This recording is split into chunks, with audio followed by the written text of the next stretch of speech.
So Shark Tank listeners have been treated to 4 incredible episodes with Rabbi David Lapin. And for the episode that's going to be dropping on Erev Tisha B'Av, Monday, the day before Tisha B'Av, we're actually going to do one more, a bonus episode. And the reason why is because in one of our offline conversations, I was reflecting with Rabbi Lapin on the fact that both of us have experienced a loss over the last month and a half or so. I mentioned on this podcast before that I lost my brother-in-law, Eli Moshe Zimbalist, Hashem Yikom Damo, in Gaza. And Rabbi Lapin, maybe you could share with our listeners the loss that you've experienced in your family. Thanks, Yaakov. Yes, very sad and tragic. Anise, my brother's daughter, who passed away after a few years of struggling with cancer, left a large family, little children.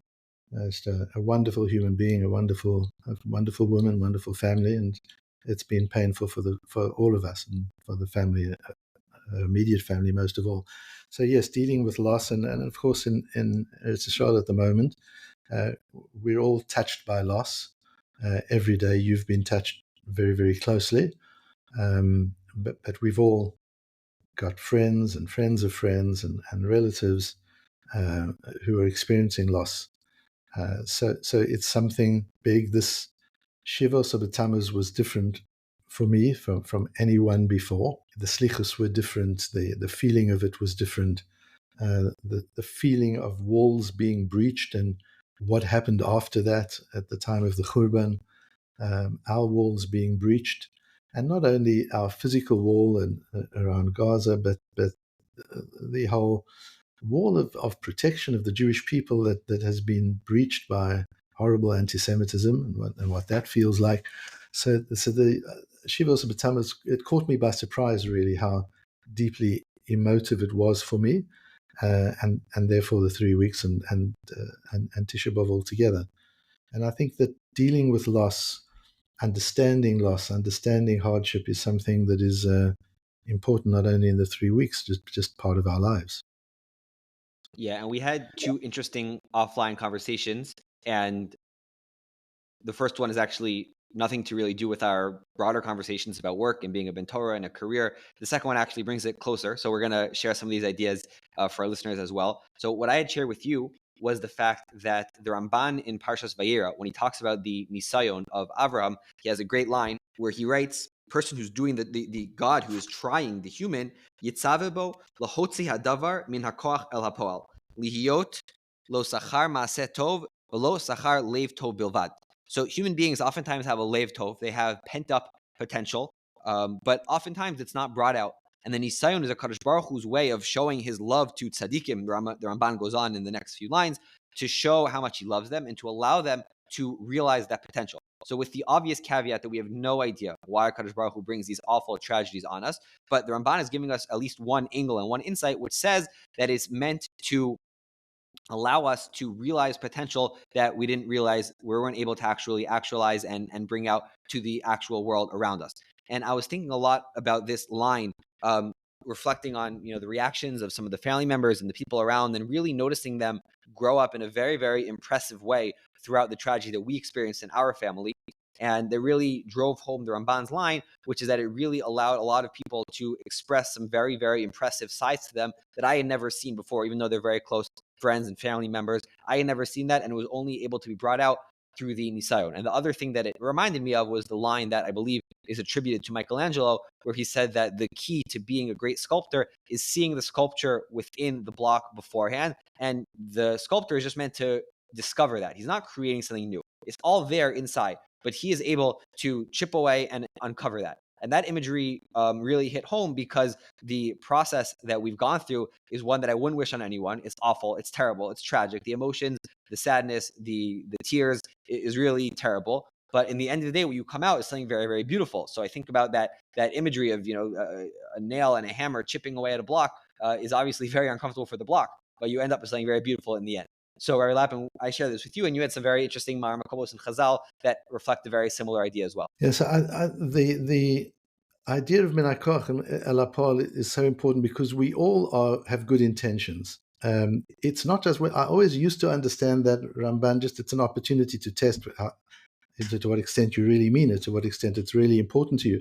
But it's so much more than that. It's very much like that gym example that I've given, that it's only when you resist gravity that you develop strength. So the nace is not a test.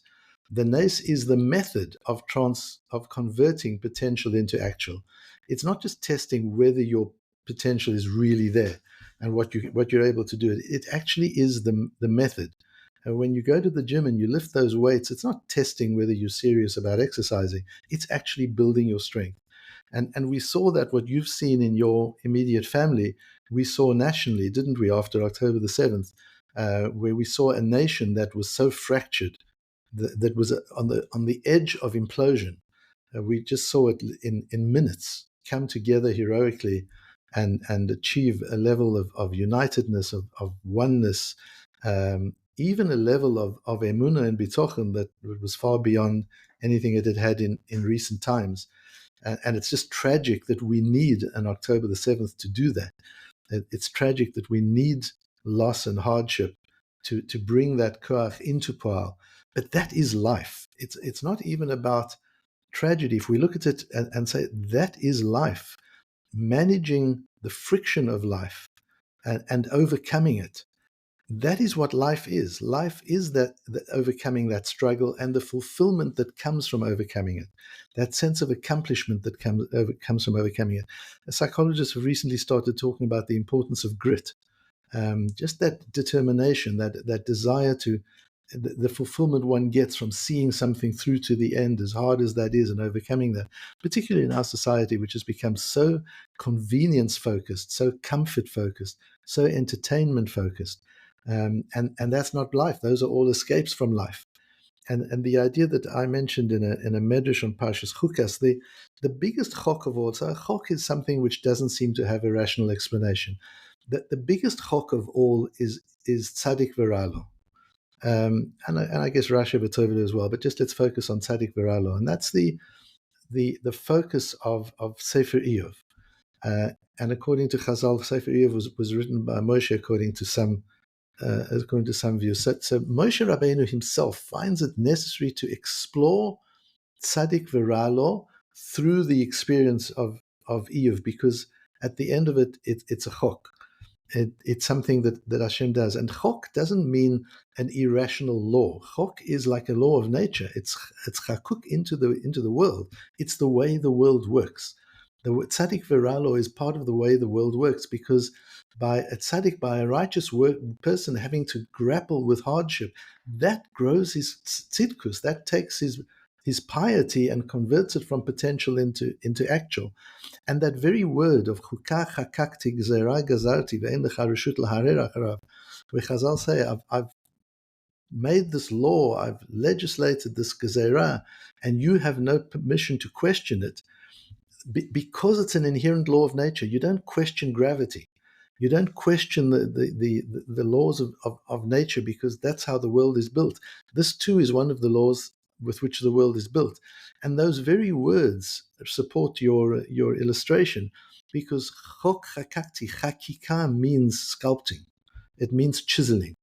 And gezerah gazati means cutting. So the metaphor that came up to me when I learned the Medrash was a sculptor sculpting a rock, as you described, or a tailor cutting a suit of clothing out of a cloth. And while we look at it always from the perspective of the customer or the viewer or the tailor or the sculptor, what is it like to be the rock? What is it like to be the cloth? And to realize how much loss, how much has to be chipped away from that rock. Because as Michelangelo said, every block of stone has a statue inside it. It's the task of the sculptor to discover it. Every one of us has greatness inside us. It's the job of life to help us discover it by chipping away the stuff that's blocking it, the stuff that's hiding it. It's the job of the tailor to cut away the cloth that you don't need in order for the suit to emerge. And in life, there's just a lot of stuff that we carry with us that we don't need, but losing it is sad. There's an incredible sense of loss, and I always think of the loss of Gan Eden as being something that embedded in the human psyche a fear of loss that is bigger than any other fear. In fact, if you think of most of the things that people fear, you can think of it yourself as I do. If I list all the things I fear most, they're all loss. loss of life, loss of love, loss of health, loss of money, loss of status, um, loss of home. They're all about loss. We experience such profound loss when Adam lost Gan Eden that we never want to go there again. We never want to have that sense of loss again. And so we try and avoid loss, even when that loss is positive, when that loss is going to be good for us and is going to help us. So of course, we try to avoid loss. But when we experience it the way the nation has and the way you personally or my family has experienced it, just to understand that that's going to unlock and unleash, and we've seen it in front of our eyes. We see the statue emerge in people that they themselves didn't know that they had that greatness. Naftali Bennett, without being political in any way, gave a little talk recently that I came across that was very profound. And he talked about the fact that the 50 years of prosperity that followed the Second World War was probably because of the hardship that generation went through. They went to war, they fought, they lost lives, they lost loved ones. That experience of those 5 years of war created a generation that was able to do what was accomplished over the next 50 or 60 years from 1945 to the turn of the century, basically, where we had the most unbelievable period of prosperity.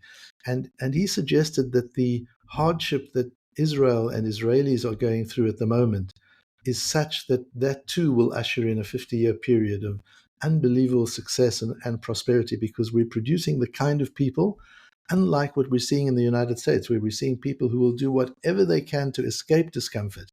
We're seeing a nation embrace discomfort in the highest way possible, helping one another through the discomfort, comforting one another through their loss, taking the negative and turning it to positive. We're just seeing such unbelievable greatness. And as we go through the 3 weeks and Tisha B'Av, and we look at what we've lost, it's not just a matter of mourning a loss of the Beis Hamikdash that happened thousands of years ago.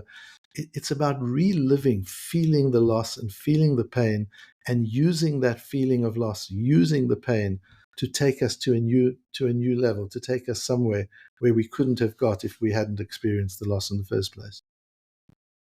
Just to put a pin on one of the things that you mentioned, the imagery of the cloth and the tailor and the cutting of a gzira is interesting, because when you tell someone that you're cut from a finer cloth, so they usually think of themselves as like wearing a really fancy suit, but you don't realize that fancy cloth before it was chopped up by the tailor was not worth a lot, and now that the tailor has made it into a fancy suit, it is now. But you need that process of the cutting and not just the finer cloth. So I think that's really cool. I'm wondering, do you think there are any expressions of this? I always like to think of these things in a as you do in the Matmonim, thinking about the connection between the halacha and the lamdus and the hashkafa.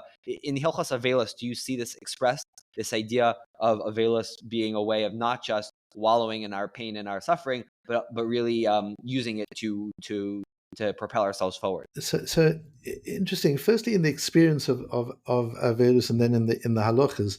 In the experience of Aveilut, I've just found here since the war started a totally different experience of Aveilut from anything that I experienced in Chutz La'aretz overseas.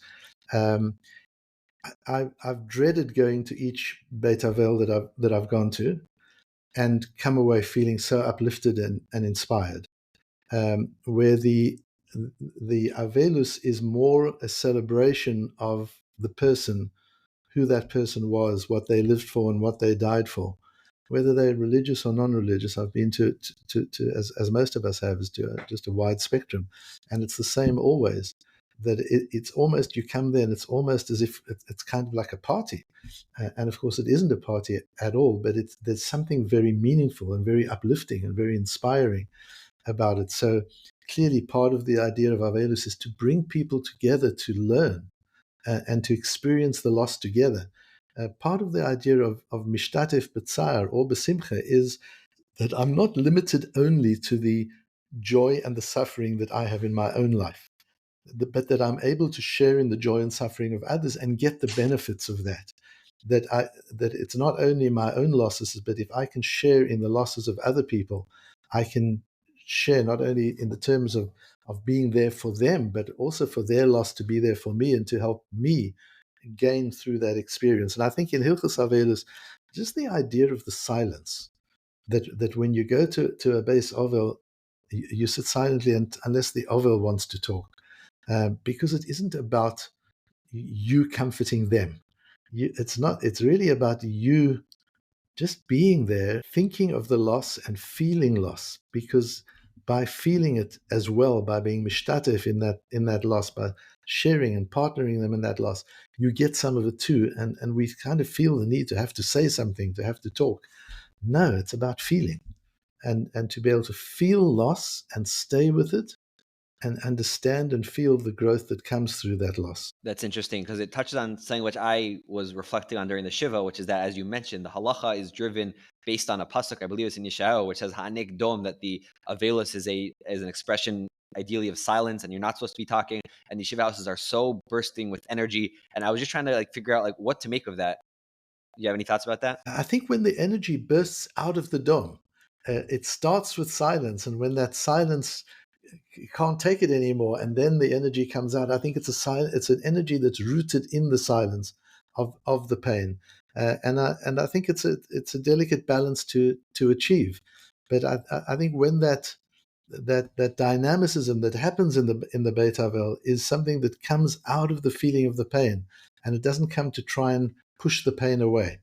It is part of the pain to be able to hold at one moment the pain of loss and the privilege of life, and to be able to feel both at the same time. To me, that's what you're trying to capture in Aveilut. One of my thoughts on that issue was going even back to October 7th, before this happened on a more personal level, is that I felt like growing up in such a secure and comfortable and safe environment, suburban Boston and then Beit Shemesh, and having my needs taken care of so wonderfully by my wonderful parents, created a situation, even going back to, when they had Yom HaShoah as a kid, I wasn't able to start wrapping my head around such pain and tragedy and suffering because of the great personal comfort and safety that I had grown up with for 29 years before this all happened.